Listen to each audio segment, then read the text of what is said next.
Hi guys, my name's Aaron and I'm probably not the one you were expecting.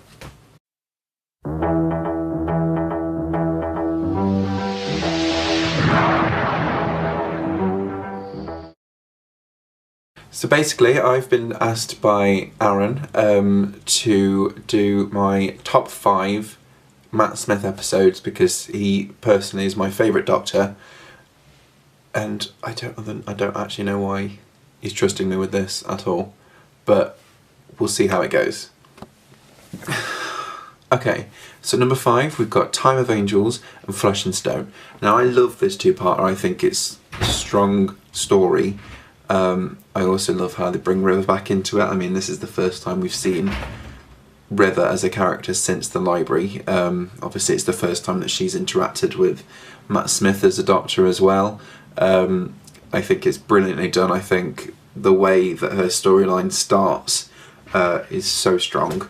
Obviously once we get to re-watching, we find out that the Husbands of River Song is sort of in between that one and the library episode, which I think is a nice little sort of turn of events for her.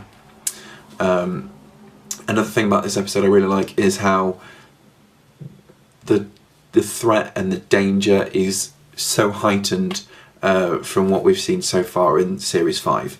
The danger that Amy is put into as well when she's got it in her eye, when she's locked and it's on the TV screen, when it grabs hold, when she thinks it's got to grab hold of her arm. I think that those scenes are so sort of scary as well, which is it was unusual for that series so far, because obviously this was only sort of episodes 4 and 5. I think sort of it needed to be a two-parter. I think that the storyline was so big. It was a big production that they did, obviously with the ship crash and with how many angels were about and stuff. I think that it was so brilliantly done and put together. And it was sometimes, like with two-parters, they sort of drag it out a bit, but with this one everything was filled. It didn't seem rushed, it didn't seem dragged out too much, so I do really like about that. So that is why that one is my number 5. So number 4 on my list is the Day of the Doctor, the 50th anniversary. It might be a bit of a cliche to shove this on the list because obviously it was the big 50th, but I feel like it has to be mentioned at some point. So this is why it's at my number 4. It would have been higher, but I mean obviously I know that Matt Smith was like the main Doctor. It was sort of his era. It was like right in between like his time as the Doctor, but obviously bringing in David Tennant back, like introducing John Hurt as the War Doctor, sort of as like a stand-in for Chris, turning around and saying he wouldn't do it. It does sort of take away from the whole Matt Smith charm of his series, so obviously this is why it's not higher on my list, but overall I think it's such a phenomenal episode. I love everything about it. The way that they brought the Zygons back into it I think was a really good move on Stephen's part. It rounded off, it was more sort of like a celebration having in an old monster from the past that wasn't the Daleks or the Cybermen. It was sort of reintroducing them to like the new generation, but also sort of the people who have been watching it for 50 years, it was something for them as well. I mean sort of later on when they come back again I'm not that much of a fan, but sort of like the initial sort of threat of them taking over the world and stuff, that I love that. The casting was brilliant. John Hurt was probably the best choice ever for that role. Joanna Page coming in as Queen Liz, that was a brilliant thing. It also sort of tied off a few sort of story ends from David Tennant's era as well. Personally for Matt's Doctor I think we have seen stronger storylines for him. I think this was sort of more of like a David Tennant style storyline, possibly a bit more classic as well, but Matt Smith did sort of shine throughout, but he was up against sort of like strong competition, especially like I said with having John in it, bringing back David as well, and then also right at the end just throwing him a bit of Tom Baker as well. I think that was such a great scene to have him come in now sort of as the curator, or was he back as number 4? Again, we'll never know. But that was that was a big thing for the fans, I think. The and the way they sort of snuck him into Cardiff at like 1 o'clock in the morning to film it, I think was such a funny story to hear as well. So yeah, this is why that one is my number 4. Number 3 on my list is The Doctor's Wife. Now personally, I have so much love for this story. I think it's so clever, so original, to actually see more of the TARDIS in a way that we didn't with Journey to the Centre of the TARDIS, which was a bit strange. But to see it sort of through another person's eyes as well, I think was like a really sort of different approach to it. I think the casting in this episode was so spot on. Saran Jones is such a great actress in my eyes, from other shows, but then from this, like, if she was going to have a role in Doctor Who, this is like the perfect one for her. Obviously she was like the Mona Lisa in the Sarah Jane, which she just killed on that one as well. But no, I think for this episode, this was all about her. She outshone everyone else, but her sort of chemistry with Matt Smith throughout, I think, was just so electric, and it really sort of pushed the story forward. Also having the actual TARDIS itself sort of taken over by House, I think that was another like threat towards it as well, which was such a great, and then the battle between the two of them at the end, I mean, it was never actually seen, but like the lights flying around and stuff, I think that was such a fitting end. And it was also pretty heartbreaking as well. So a lot of danger, a lot of adventure, and crying. This is why that one is my number 3. So number 2 on my list is The God Complex. Now I know this is probably a bit of a shocking one for some people, as I know sort of quite a lot of my personal friends and stuff, they have either completely forgotten about this episode or watched it the one time it was on TV and then never bothered with it since. But for me, I think it's probably one of the most powerful ones, most powerful sort of storylines, and it is one of my all-time favourite sort of episodes of New Who, all Doctors combined. To have a story that's set in such a small sort of environment, to have it set in the hotel, just sort of makes that sense of danger a lot bigger. Like there's episodes where like you've got it on like a massive planet, the whole planet's like under attack, and that, in my head, that sort of seems a bit minor. But then if there's so many, if all like the characters are in like one place, they can't get out, there's nowhere they can go, and the enemy or the monster is there with them, to me that's like, oh my god, they need to get out, but they can't, what are they going to do? And that's what sort of gets my heart racing, that's where the panic sets in, and I think that makes a better episode. It was unusual to have a Minotaur as the villain in this one, but I see how they did it, because obviously Minotaurs are normally set in like the maze and stuff like that, and having the hotel as the maze I think was such an ingenious idea. The characters in this episode as well were so good. You sort of connected with each of them individually, and then obviously when they sort of got killed off one by one, yes, it made the threat, it heightened the threat, but it also made it incredibly sad as well, especially losing Rita, I believe her name was, the nurse. Because I hate it when they're like, oh my god, you can come with me and you can do this with me, and then whew, they're gone. I hate that. This episode also tests the bond between the Doctor and Amy a lot more as well, because obviously when he realises that he's the reason that she's in danger, her faith in him is what's keeping her going, but also is the thing that's gonna get her killed. The way he comes about that, the way he makes her lose her faith in him just for that second is, oh, that's so heart-wrenching to see, and to have young Amelia like looking out the window again, just bringing it back to the first episode, is such a lovely sort of like imagery to have, while also breaking your heart. So that is why this episode is second on my list. Before I get to my top one, I just want to do some honourable mentions of episodes that didn't quite make the list for different reasons.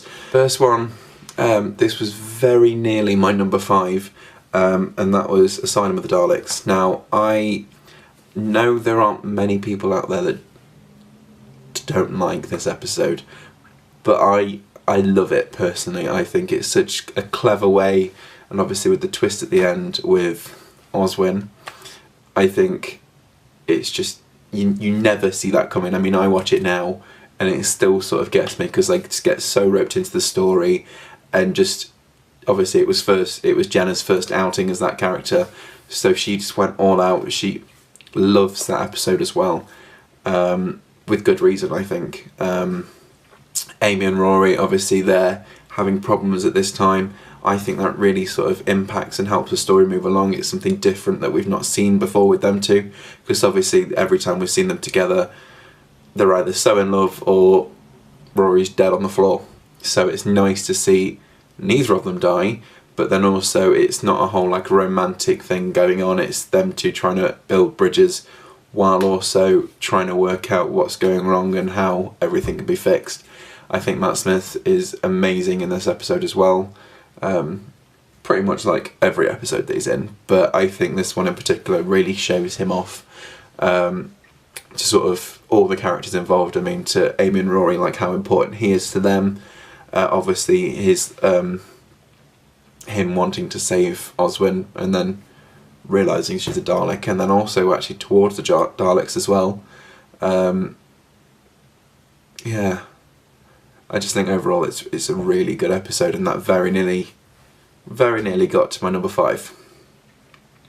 Another one I want to mention is A Christmas Carol. Now, another one that's hated by many, but again, I think, like Asylum of the Daleks, I think it is so uniquely done. Obviously it's sort of an Amy and Rory light episode, which in a way, like, they're pivotal to the story but not there, because obviously they're on the spaceship and he's just got to try and sort it all out. But while he's sorting it out, there's this wonderful story about him and Kazran going through his life, and how, like, we see Michael Gambon playing like old Kazran so perfectly, but to have his memory sort of changed every time he sees him is just phenomenal. Obviously the story with Abigail as well, and having Kathleen Jenkins come in, someone who's not known for their acting but for their singing, to come in and play a role like that, and then obviously her voice and the song that she sings is just, it's just, I mean, I've got goosebumps. I've got goosebumps just thinking about it. I love it so much. I mean, yeah, Sharks in the Sky probably could have been better, but at the same time, I think it's so magical, you sort of overlook that and you just get swept away. Yeah, it's beautiful. Another one I want to mention is Vincent and the Doctor. Now, a lot of people, like, it would be sort of high up in their top 5. It is sort of in the top episodes for me, but I think we can all agree the standout part from that episode is the final scene.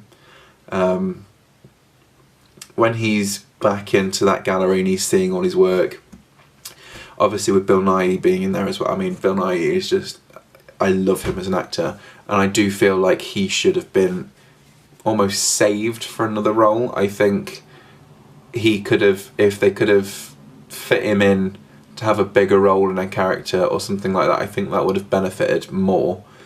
But I mean, obviously that scene just makes everyone cry. I mean, if it doesn't make you cry, then you're either dead or lying. But no, I think other than that scene, it's somewhat forgettable. Please don't hate me. The Creface, it's new, it's unique, yeah, it's invisible. But then when it was visible, obviously the animation and the stuff like that wasn't brilliant. But yeah, overall, I mean, it's a good episode. I mean, it's quite high on my list. It's just not in my top 5. Sorry. Okay, so I'm guessing quite a few of you have already worked out which one it is, because I've not mentioned it yet. It's the 11th Hour. Now, I know it's probably a bit of a cliche or a cop-out because, it's his first episode, all that sort of stuff, but I do think that this is probably one of the strongest opening episodes of a series that we've had since the 2005 reboot, for sure.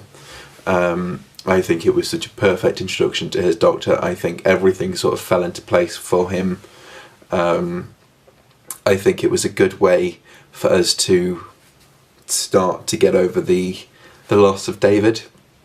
Obviously we'd had David for 4 years previously. It was a bit tough on all of us, wasn't it? And all of a sudden this skinny kid rocks up with big hair and big dreams, and I think from the first scene he won me over for sure. I think as soon as the first scene after the regeneration, I wasn't a massive fan of, but then when he came back, when we started to meet Amelia, especially when we went back and we met Amy as well, I think he won me over there and then.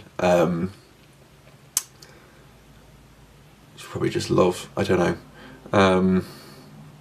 But no, I think it was such a good, strong opening episode. The villains, I mean, we had 2 lots of aliens in this. We had the Atraxian, we also have Prisoner Zero, which is sometimes sort of unlikely to have 2 different monsters, 2 different threats. I think both were equally, they complemented each other well. I mean, Prisoner Zero obviously was the main one, he was the shapeshifter. That's something that we'd not really seen before, and I think that posed like a really big threat. And then obviously the Atraxi coming down, threatening to, well, burn the planet, helpful. I think that was sort of a really good thing for him to figure out as well. And then obviously at the end when he called them back and we got to see all the Doctors come through, that really sort of made his stamp on the series. And I think that that was the thing that it was like, you know what, I'm not really bothered about what people have been saying about me, that I'm too young or whatever. I'm the Doctor, this is my time, this is how it's going to go. And I think that was so brilliantly done. I think that's probably one of Stephen's best episodes. I mean, that obviously was the first episode of his run as well. So I think that got him off to a really good start before he started introducing like the really weird timelines and whatever and the story arcs. I think that was a solid episode that's got us off to a good level. It brought us into Amy as well, and that was a really unusual way to bring in a new companion, but it worked. I mean, Amy's sort of quite high up on most people's lists for like favourite companions ever, so I think that's a good solid thing for her as well to have that episode to start with. We got some good guest stars in it as well. Again, like with my honourable mention list, getting in an actress that I really like and then giving them a really small role, so now it feels like they can't be in it again because they've had their time. Olivia Kamen. Now, there's obviously all the speculation that she's going to be the Doctor one day, she's going to be the first film. I think that she should have been saved for such a bigger role. If she was going to play the villain, she needed to be the villain for the whole episode, not just that tiny bit in the hospital. I think that she should have come back at a later date, possibly even something for like the Crimson Horror, for example, like with Diana Rigg. I think that she would have been perfect for a role like that. I think they did actually waste like an opportunity with her, but overall I think this episode was 10 out of 10 all the way through. It brought Matt Smith onto our screens, into our hearts, and it's what made him my favourite Doctor. Okay, so thank you for watching. Hopefully it wasn't too insufferable to watch all the way through. Please don't hate me for my choices. I know that some of them are a little bit different to what you'd normally see, but obviously everyone has different opinions and everyone loves everyone for different reasons. But yeah, that's my top 5, so thank you for watching, and subscribe to the channel. Okay, so just a quick hijack. While I'm doing this video, I just want to do a little plug for myself. Over on Instagram there is a website, well, there's a feed that I run called Doctor Who Locations. I will get Aaron to put the link in the bio. Basically I go around all the different sort of filming sites that they've done, and I compare and get the photos of where it is. It's great for me as a project, but it's also for all you guys out there. If you ever want to visit Cardiff, where I am, you can have a look on there, and it sort of gives you like the nearest location to where I took the photos from. It's a good like little spotter's guide. You can do your own locations tour, that sort of thing. So yeah, if you go follow that, send me a message on there if there's any questions about it, I reply to everybody. So yeah, that'd be great. Thank you.